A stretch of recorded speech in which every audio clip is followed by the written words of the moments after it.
ساڵانە لە وەرزی پێگەیشتنی تەماتە بەهۆی بێبازاڕی بەشێک لە جوتیارانی هەڵەبجە و شارەزور و پێنجوێن تەماتەکانیان فڕێدەدەن. بەڵام ئەمساڵ وە بڕیارە بە دروستکردنی کارگەی دۆشاوی تەماتە و شەربەتی چەند میوەیەکی تر لە هەڵەبجە بازاڕی فرۆشتنی بەرهەمی جوتیاران پەرەی پێ بدرێت.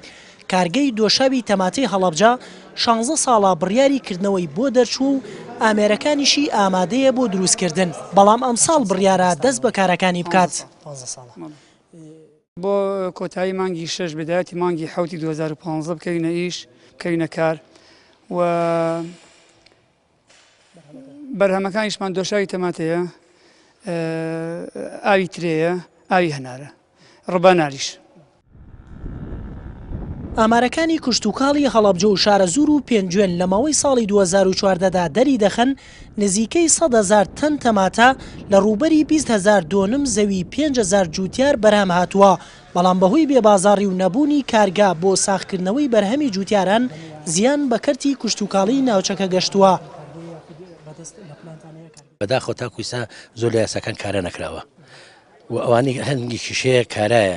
بۆ نمونە یاسای گەشەپێدانی پیشسازی خۆی یەکە لەو یاسانی کە ئیشی پێکرا، بەڵام ئەم یاسایە ئەتوان بڵێن لە عێراقشا ئەکسپایر بووە، ئیشی پێ ناکە حکوومەتی عێراقی بەزێمە ئیشی پێکەین. ئەوەی سا حالیان ڕژن و سیاسای چێکراوە کە بۆی زیاتر لەگەڵ ئەم دەسەردەما بگونجێ.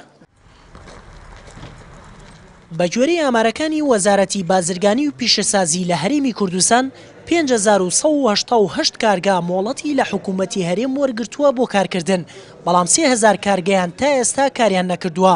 هەر لە هەرێمی کوردستان 16 کارگەی حکومی بوونی هەیە و تەنها 2 کارگەیان کار دەکەن. تا ئێستاش وەزارەتی بازرگانی و پیشەسازی حکوومەتی هەرێم 6 گرێبەستی لەگەڵ خاوەن کۆمپانیەکان هەڵوەشاندووەتەوە کە بڕیار بووە کارگەکانی حکوومەت بخانە کار. ئەو کارگانەی کە تەنیا زەویان وەرگرتو و ئیش ناکەن و پێچەوانەی یاسا کارپێکراوەکان زەویەکان تەسەڕف پێوەکەن ئەوانە کامانن جەردێکمان کردووە، چەند نموزەجێکمان وەرگرتووە و لەسەر ئەم بۆ ئەوی لەسەر ئەم داتایانە لەسەر ئەم معلوماتانە ئێمە بتوانین ڕێنمایەکی نوێ دەربکەین بۆ ئەوەی کە پشتیوانی لە پیشەسازی ناوخۆیی بکەین. لە کارگەی دروستکردنی دۆشاوی تەماتەی هەڵەبجە وا بڕیارە ڕۆژانە 150 تەن تەماتە بکرێتە 30 تەن دۆشاوی تەماتە و لە قوتوو بنرێت. ئەمە لەگەڵ بەرهەمێنانی ئاوی میوەی ترێ و هەنار کە ڕێژەی بەرهەمی ساڵانەی ئەم دوو میوەیەش لە سنووری هەڵەبجە نزیکەی 40,000 تەن دەبێت. وریا حەمەکەریم NRT هەڵەبجە.